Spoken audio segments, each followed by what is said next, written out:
हाल ही में हमारे देश की वित्त मंत्री निर्मला सीतारमण ने 1 फरवरी 2026 को लोकसभा में बजट 2026-27 प्रस्तुत किया। इस बजट की सबसे महत्वपूर्ण विशेषताएं क्या रही, जो आपके एग्जामिनेशन के लिहाज से आपको जाननी ही चाहिए, उन्हीं पर हम चर्चा आज इस वीडियो के माध्यम से आपके साथ करेंगे। इस बात को विशेष तौर से ध्यान में रखिएगा कि बजट शब्द का प्रयोग भारतीय संविधान में कहीं पर भी नहीं किया गया है। भारतीय संविधान का एक आर्टिकल है, आर्टिकल 112। इसके अंतर्गत हमने एक शब्द का प्रयोग किया गया है, एनुअल फाइनेंशियल स्टेटमेंट, वार्षिक वित्तीय विवरण। इसी के अंतर्गत सामान्यतः आय और व्यय का लेखा जोखा सरकार प्रस्तुत करती है, जिसे सामान्य भाषा में बजट कह दिया जाता है। बजट शब्द का प्रयोग भारतीय संविधान में नहीं है। इस तथ्य को विशेष तौर से ध्यान में रखिएगा। आपको बजट का आकार पता होना चाहिए कि बजट 26-27 जो प्रस्तुत किया गया है, उसका टोटल आकार क्या है। उसका टोटल आकार है 53,47,000 करोड़ रुपए। आपके एग्जामिनेशन में ये पूछा जा सकता है, इसलिए याद रखिएगा बजट 2026-27 का टोटल आकार है 53,47,000 करोड़ रुपए। साथ ही आपको यह भी पता होना चाहिए कि जब सरकार अपने आय व्यय का लेखा जोखा प्रस्तुत करती है, तो वो ये भी बताती है कि सरकार को कहां से आय प्राप्त होगी, कहां पर वो खर्च करेगी। यानी रुपया कहां से आएगा और वो उस रुपये को कहां पर खर्च करने वाली है। तो सरकार को रुपया कहां से प्राप्त होने वाला है, यहां पर कुछ महत्वपूर्ण मदें दी गई हैं जहां से सरकार रुपया प्राप्त करेगी। इसमें जो टॉप क्षेत्र है जहां से सरकार रुपया प्राप्त करती है, उस पर हम चर्चा करेंगे। जैसे सरकार को सबसे ज्यादा रुपया कहां से प्राप्त होगा, बोरोइंग एंड लाइबिलिटीज से, यानी सरकार जो उधार लेगी, सरकार जो लोन लेगी, वहां से उसको सबसे ज्यादा आय प्राप्त होने वाली है 24% की। दूसरी आय उससे कहा, दूसरा क्षेत्र जहां से उसे सबसे ज्यादा आय प्राप्त होगी वो होगा इनकम टैक्स। इनकम टैक्स से उसे 21% की टोटल आय प्राप्त होने वाली है। तीसरा होगा कॉर्पोरेशन टैक्स, जहां से उसे 18% की आय प्राप्त होगी। और चौथा होगा जीएसटी और अन्य टैक्सेस, जहां से उसे 15% की प्राप्ति होगी। तो ये चार बड़े क्षेत्र हैं, चार सबसे टॉप के क्षेत्र हैं। सरकार रुपया कहां पर खर्च करेगी, सबसे ज्यादा रुपया जो सरकार खर्च करेगी वो करेगी राज्यों की जो करों में हिस्सेदारी होती है, उस हिस्सेदारी को देने में। 22% का खर्च सरकार का वहां रहने वाला है। अभी आपने देखा कि सरकार उधार से, लोन से अपने सबसे ज्यादा रुपये की प्राप्ति करेगी, तो उसका सरकार को ब्याज भी तो देना पड़ेगा, इंटरेस्ट भी तो देना पड़ेगा। तो दूसरे नंबर का जो सरकार का सबसे बड़ा खर्च होता है, वो इंटरेस्ट पेमेंट पर होता है। तो इंटरेस्ट पेमेंट पर वो 20% का खर्च करेगी। तीसरा सबसे बड़ा खर्च उसका होगा जो केंद्रीय क्षेत्र की योजनाएं होती है, यानी सेंट्रल सेक्टर स्कीम, उस पर 17% सरकार खर्च करने वाली है और डिफेंस सेक्टर पर 11% का सरकार खर्च करेगी। तो ये कुछ महत्वपूर्ण बातें हुई सरकार की आय और खर्च के बारे में। साथ ही सरकार जब अपनी आय और व्यय का हिसाब रखती है, तो वो इस बात का भी अंदाजा लगाने की कोशिश करती है कि उसे अपने खर्चों को पूरा करने के लिए कितना उधार लेने की आवश्यकता है। और इसके लिए उसे किस बात का पता होना चाहिए, राजकोषीय घाटे का पता होना चाहिए। राजकोषीय घाटा क्या होता है, सरकार का जो टोटल व्यय होता है, टोटल खर्च होता है, उसमें से टोटल प्राप्तियां आप घटाइए और इन प्राप्तियों में उधार को शामिल नहीं करना है। तो ये जो बैलेंस प्राप्त होता है वही होता है राजकोषीय घाटा। और राजकोषीय घाटे से सरकार को ये पता लग जाता है कि उसे अपना खर्च पूरा करने के लिए कितना उधार लेने की जरूरत है। तो हमारा जो वर्ष 2026-27 के बजट एस्टिमेट के अनुसार राजकोषीय घाटा है वो कितना रहने वाला है, 4.3% रहने वाला है, 4.30%। जो fiscal responsibility and budget management act 2003 है, उसके अनुसार हमारा राजकोषीय घाटे का वर्तमान लक्ष्य क्या है, 4.5%। यानी सरकार ने अपना जो बजटीय प्रबंधन है, राजकोषीय प्रबंधन है, वो बेहतर तरीके से किया है। इससे हमें ये भी बात पता लगती है। एक और अन्य चीज जो आपको पता होनी चाहिए बजट के बारे में, जो बहुत महत्वपूर्ण है, वो ये है कि जो राज्य हैं और जो संघ शासित प्रदेश हैं, उन्हें केंद्र सरकार कितना अंतरण कर रही है, कितना ट्रांसफर कर रही है, कितने पैसा दे रही है। तो अगर 2026-27 का बजट एस्टिमेट देखें, तो राज्यों और संघ राज्य क्षेत्रों को 26,21,000 करोड़ रुपए का ट्रांसफर होने वाला है।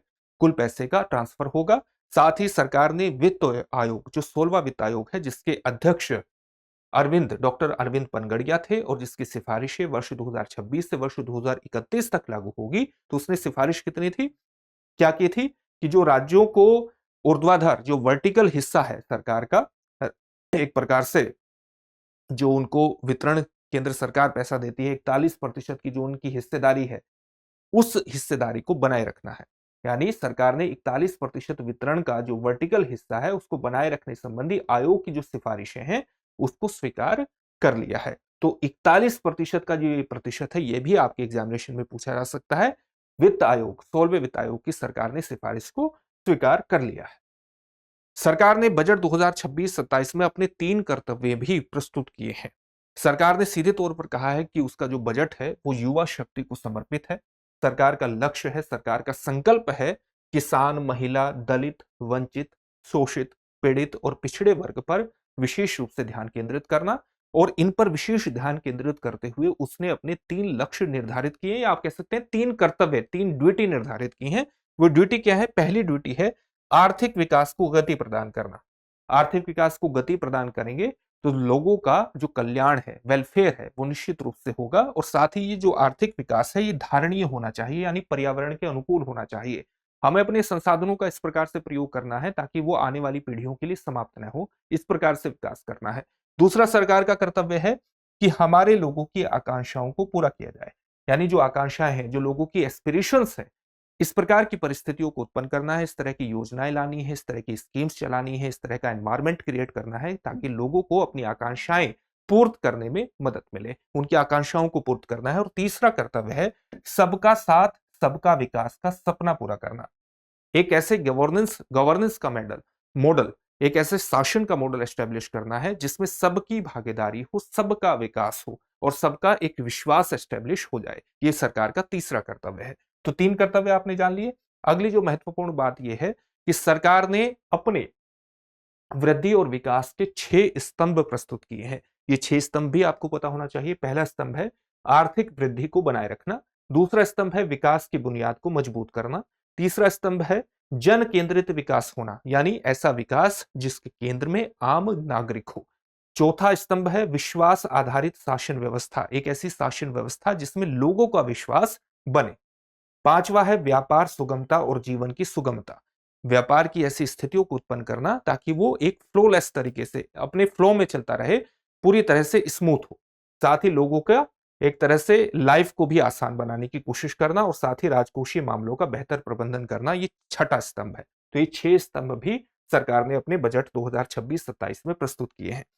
कुछ और महत्वपूर्ण चीजें हैं, जैसे शिक्षा को लेकर अगर हम बात करें तो सरकार की एक महत्वपूर्ण घोषणा यह है कि देश के हर जिले में एक महिला छात्रावास एस्टेब्लिश किया जाएगा ताकि जो लड़कियां पढ़ने जाती हैं उनको एक सुरक्षित वातावरण मिले, एक ऐसा सुरक्षित वातावरण जहां पर वो बिना किसी डर के अपनी पढ़ाई कर सके। और साथ ही ऐसी महिलाएं जो बाहर काम काज के लिए जाती हैं उनको भी एक सुरक्षित वातावरण मिले, वो अपने आवास को लेकर के किसी तरह की घबराहट में न रहे और महिलाओं की इसके माध्यम से श्रम भागीदारी को भी बढ़ाया जा सके। तो ये सरकार की एक महत्वपूर्ण पहल है।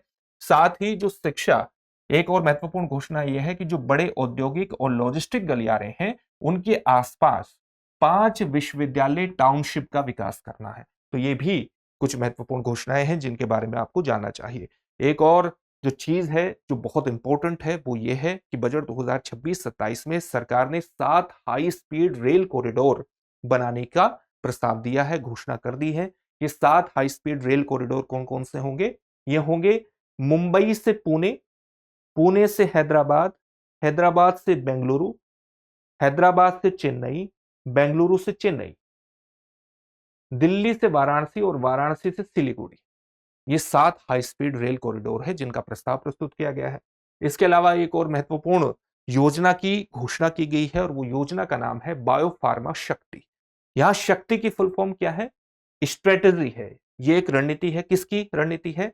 Health care advancement through knowledge, technology और इनोवेशन।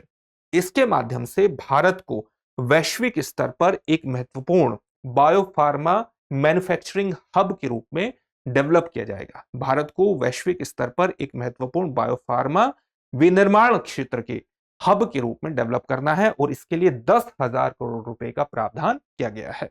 तो यह भी एक महत्वपूर्ण पहल है जिसकी घोषणा की गई है।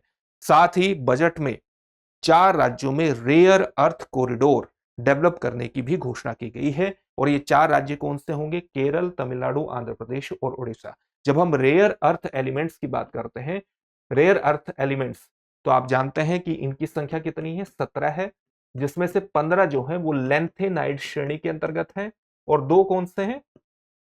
दो हैं यूट्रियम और स्कैंडियम।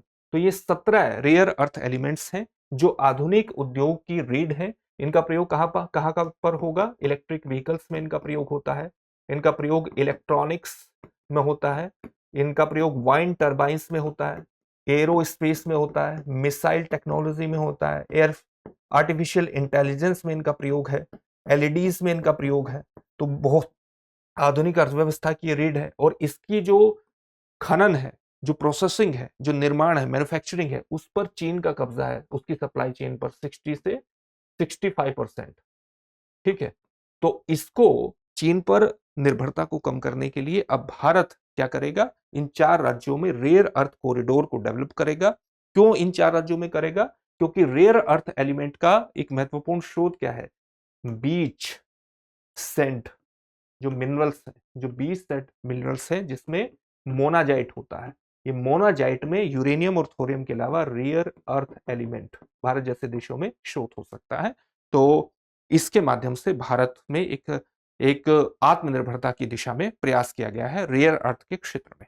तो ये भी एक महत्वपूर्ण पहल है भारत सरकार की। तो ये कुछ महत्वपूर्ण बातें थी जो बजट में बेहद इंपॉर्टेंट थी, जिस पर आज हमने डिस्कस किया। अब आपके लिए एक अभ्यास प्रश्न है। अभ्यास प्रश्न है, निम्नलिखित में से कौन सा high speed rail corridor budget 2026-27 में प्रस्तावित किया गया है?